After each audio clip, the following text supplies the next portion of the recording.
یہ سورہ بنی اسرائیل کی آیت ہے۔ اللہ کریم فرمایا وَاذْكُرِ اسْمَ رَبِّكَ وَتَبَتَّلْ إِلَيْهِ تَبْدِيلًا، فرمایا اپنے رب کا نام یاد کرو۔ وَاذْكُرِ اسْمَ رَبِّكَ، اپنے رب کا نام یاد کرو۔ وَتَبَتَّلْ إِلَيْهِ تَبْتِيلًا، اور فرمایا سب سے کٹ کر اپنے رب کے ہو رہو، سب سے کٹ کر۔ وَتَبَتَّلْ، سب سے کٹ کر۔ اسلام کے اندر رہبانیت منع ہے کہ آپ سارا کچھ چھوڑ چھاڑ کے صرف اللہ کی بارگاہ میں بیٹھ جائیں، حقوق ضائع ہوں، یہ منع ہے۔ لیکن کچھ ٹائم تو ایسا ہونا چاہیے نا، وَتَبَتَّلْ إِلَيْهِ تَبْتِيلًا، جس میں دوسرا کوئی نہ ہو، ایک بندہ ہو، دوسرا اس کا خدا ہو، اور درمیان میں اگر ہو تو صرف وسیلہ مصطفیٰ ہو صلی اللہ علیہ وسلم۔ تو میرے نبی پاک صلی اللہ علیہ وسلم کے غلاموں، یاد رکھنا، ہمیں یہ حکم دیا گیا، ہمیں یہ بتلایا گیا کہ وَاذْكُرِ اسْمَ رَبِّكَ وَتَبَتَّلْ إِلَيْهِ تَبْتِيلًا، کہ اپنے رب کا نام یاد کرو اور سب سے کٹ کر اپنے رب کے ہو کے رہو۔ کچھ گھنٹے اکیلے بیٹھیں تنہائی میں، اللہ کی یاد کریں، کچھ ٹائم نکالیں۔ سیدنا عقبہ بن عامر رضی اللہ تعالیٰ عنہ ارشاد فرماتے ہیں، ترمذی شریف میں حدیث ہے، فرماتے ہیں میں نے نبی پاک صلی اللہ علیہ وسلم کی بارگاہ میں عرض کیا تھا کہ یا رسول اللہ، نجات کا ذریعہ کیا ہے؟ حضور نجات کا ذریعہ کیا ہے؟ نجات کیسے حاصل ہوگی؟ ہم بچ کیسے سکتے ہیں؟ تو نبی پاک صلی اللہ تعالیٰ علیہ وسلم نے 3 چیزیں ارشاد فرمائیں، فرمایا یہ 3 کام کر لینا، اللہ تمہیں نجات عطا کر دے گا، تم بچ جاؤ گے دنیا اور آخرت میں۔ 3 کام۔ حضور کون کون سے؟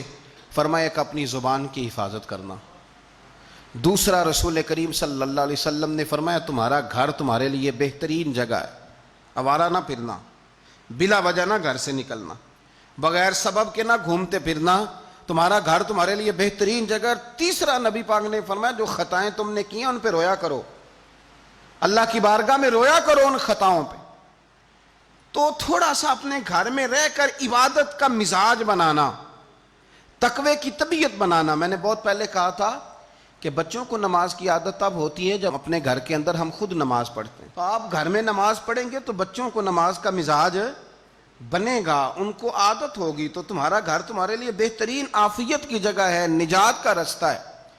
ابن ماجہ شریف میں ایک بڑی خوبصورت روایت ہے، حضرت عبداللہ ابن عمر رضی اللہ تعالیٰ عنہ فرماتے ہیں کہ ہم نے نبی پاک صلی اللہ علیہ وسلم کے ساتھ مغرب کی نماز پڑھی تو کچھ لوگ نماز پڑھ کے چلے گئے اور کچھ بیٹھے رہے، یعنی قرآن شریف پڑھتے رہے ہوں گے، اذکار کرتے رہے ہوں گے، درود و سلام پڑھتے رہے ہوں گے، وظائف کے اندر لگ گئے۔ کچھ لوگ بیٹھے رہے، ان کا ارادہ تھا کہ عشاء کی نماز پڑھ کے جائیں گے۔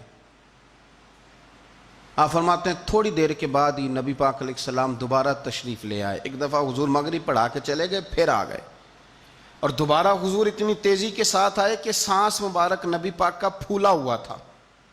حضور آئے اور گھٹنے کے بل حضور بیٹھ گئے اور فرمایا ابھی ابھی تمہارے رب نے آسمان کا دروازہ کھولا ہے اور اس نے تمہارے اوپر، یہ جو تم مغرب سے عشاء تک اللہ کی رضا کے لیے بیٹھے ہو، فرمایا ابھی اس نے آسمان کا دروازہ کھولا ہے اور تمہارے اوپر اس نے فرشتوں کے سامنے تم پر فخر فرمایا۔